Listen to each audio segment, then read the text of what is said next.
Class 8 कहानी number 2 online class में class 8 के सभी बच्चों का स्वागत है। ये कहानी आपके किताब की दूसरी नंबर कहानी पाठ 2 है ये, और इसमें हम एक कहानी पढ़ेंगे।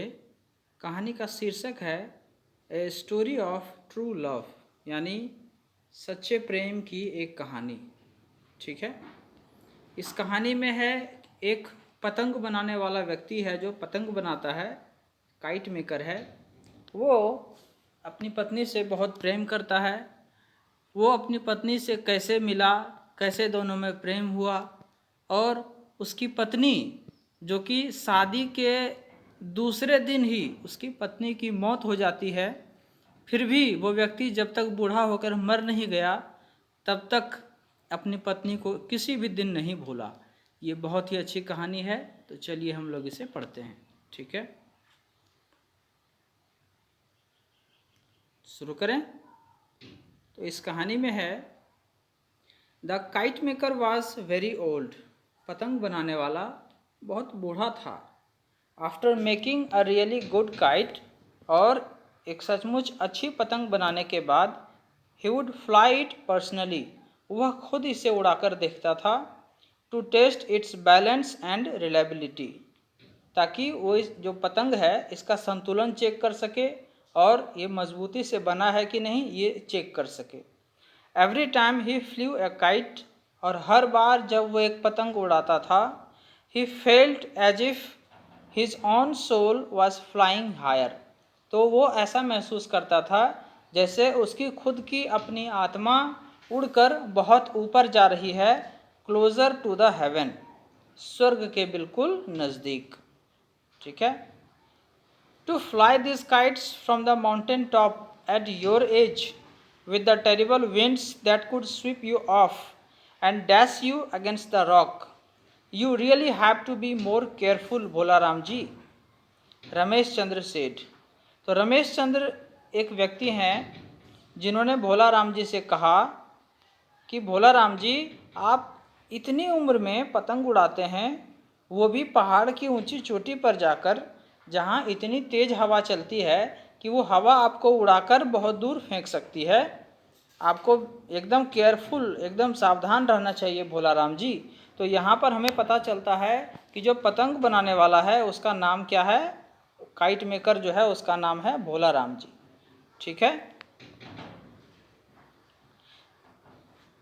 एंड तो रमेश चंद्र जो है उसने कहा भोला राम जी को, and looked across the narrow road at someone trying to open the tiny post office door, और रमेश चंद्र ने भोला राम जी से बात करते हुए सड़क के दूसरी ओर देखा जहाँ पर कि एक छोटा सा पोस्ट ऑफिस था, और वहाँ कोई आदमी पोस्ट ऑफिस को खोलने की कोशिश कर रहा था। ही शाउटेड, तो जब वो देखा कि वो आदमी पोस्ट ऑफिस को खोलने की कोशिश कर रहा है तो इस बात पर वो चिल्लाया और चिल्ला कर कहता है, शट फॉर लंच, अभी बंद है, अभी लंच का समय है इसलिए पोस्ट ऑफिस बंद है, कम एट 2, 2 बजे आओ। ठीक है, एक बार हम लोग तरह देख लेते हैं कि ये भोला राम जी वगैरह हैं कौन। ठीक है, ये देखिए, ये हैं भोला राम जी जो पतंग बनाने का काम कर रहे हैं, है ना। इनके बगल में ये पोस्ट ऑफिस में काम करते हैं, ये पोस्टमैन हैं, डाकिया हैं।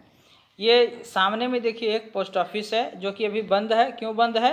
क्योंकि इनके खाने का समय हुआ है और इनका जो लंच का समय है, इसी लंच के खाली समय में ये भोला राम जी से आकर बातें कर रहे हैं। ठीक है, और यही इनसे कह रहे हैं कि भोला राम जी, आप इतने बूढ़े हो गए हैं और इतने उम्र में आप पतंग उड़ाते हैं, और वो भी पहाड़ की चोटी पर जाकर, आपको सचमुच में सावधान रहना चाहिए। ये किसने कहा? ये रमेश चंद्र डाकिये ने भोला राम जी से कहा। ठीक है, ठीक है, तो आगे बढ़ते हैं। Ramesh Chandra was a middle aged man, इसको थोड़ा जूम कर लेते हैं ताकि आपको देखने में पढ़ने में आसानी हो। ठीक है, Ramesh Chandra was a middle aged man, Ramesh Chandra भी एक मध्यम वर्गीय आयु का व्यक्ति था, यानी लगभग 40-50 की उम्र का था। He sat down on the raised cement platform वो सीमेंट का बना हुआ जो चबूतरा था वहाँ पर बैठा हुआ था। Built around the ancient banyan tree, और वो चबूतरा कहाँ बना हुआ था? जो पुराना बरगद का पेड़ था उसके आसपास।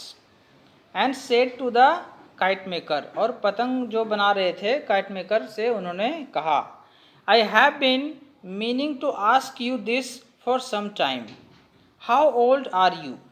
रमेश चंद्र ने कहा कि मैं बहुत दिनों से आपसे ये पूछना चाह रहा हूँ, लेकिन मैं पूछ नहीं पा रहा हूँ, तो मैं ये जानना चाहता हूँ कि अभी आपकी उम्र कितनी है।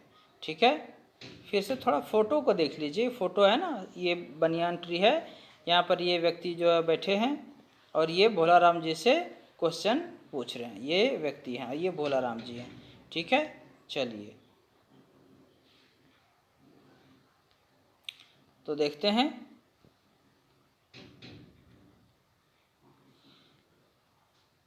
तो उन्होंने पूछा भोलाराम जी से कि आपकी उम्र कितनी है। But Bholaram the kite maker in his old kurta and pyjama, लेकिन भोलाराम जो पतंग बना रहे थे अपने पुराने कुर्ता पैजामा पहने हुए थे। His hand to his white stubble, उनका हाथ उनकी सफ़ेद दाढ़ी पर था। Had flung his shrivelled head right back, adjusting his glasses with his other hand. जब उन्होंने ये सुना तो अपनी श्रिवल्ड हेड यानी उनकी जो अपने माथे को जो है उन्होंने थोड़ा आगे पीछे हिलाया, अपनी गर्दन को थोड़ा मरोड़ा। बैठे बैठे हम जब थक जाते हैं तो अपनी गर्दन थोड़ी इधर उधर हिलाते हैं। एडजस्टेड हिज ग्लासेस, अपने चश्मे को आँख पर ठीक से लगाया, है ना। और he squirmed his head this way and that, और अपने सर को उन्होंने इधर उधर हिलाया। ठीक है, आगे देखिए। As if to catch a glimpse of something right up in the tree, और ऐसा लगा जैसे कि वो अपने सर को ऊपर उठाकर पेड़ के ऊपर कुछ देखने की कोशिश कर रहे हैं। Half hidden by the swaying branches, और वो जो एक पतंग था जो कि वहीं पेड़ जो था उस पेड़ में फंसा हुआ था और पेड़ की शाखाओं में आधा छिपा हुआ था। What is it? What is it? ये क्या है? ये क्या है? A knocking sound in the branches above seemed to answer him. ऐसा लगा कि पेड़ की शाखाओं में खटखट की कुछ आवाज़ हो रही है और वो आवाज़ इनके प्रश्न का उत्तर देने की कोशिश कर रहा है। और ये आवाज़ कैसे हो रहा था? It was made by the bamboo framework of a kite caught by it's on string, है ना। ये आवाज़ कैसे हो रहा था कि जो पतंग फंसा हुआ था उस पेड़ में, पतंग का जो बचा खुचा बांस से बना हुआ था, वो बांस जो फंस रहा था पेड़ में, खटखट की आवाज़ उसी से हो रही थी। ठीक है, चलिए देखिए आगे भी इस कहानी को हम शुरू करते हैं, आगे देखते हैं। अब जब रामचंद्र ने भोलाराम जी से उनकी उम्र के बारे में पूछा तो भोलाराम जी ने क्या कहा? कुछ कहा नहीं। पेड़ में ऊपर की ओर देखा और ऐसा लगा जैसे कि रामचंद्र जी ने इनसे उम्र पूछा तो पेड़ के ऊपर से कोई जवाब दे रहा है। ठीक है, और वो क्या चीज़ है वो हम लोग आगे देखेंगे। ठीक है, अब भोलाराम जी रामचंद्र जी को जवाब देते हैं, यानी ये इनको जवाब देते हैं। You asked about my age, आपने मेरी उम्र के बारे में पूछा।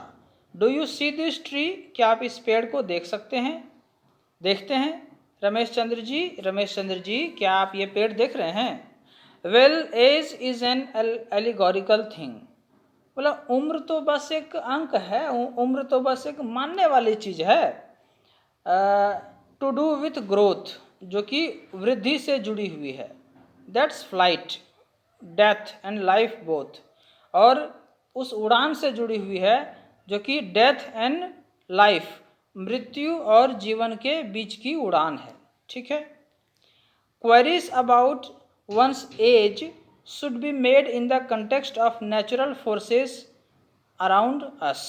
ठीक है, भोलाराम जी कह रहे हैं किसी के उम्र के बारे में जब पूछा जाए तो मुझे लगता है कि उसका जवाब इस तरीके से देना चाहिए कि उस व्यक्ति के आसपास जो प्राकृतिक चीज़ है उससे कुछ मिलता जुलता हो। ठीक है, so let me say that, इसलिए मैं ये कहना चाहूँगा कि when I was born in this very house, कि जब मेरा जन्म हुआ था इसी घर में।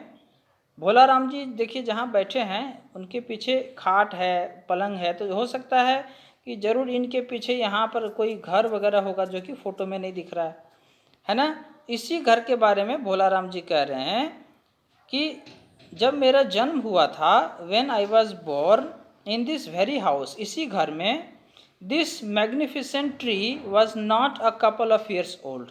तो ये जो विशाल बड़ा सा पेड़ था ना, ये 2 साल का अभी नहीं हुआ था। ठीक है,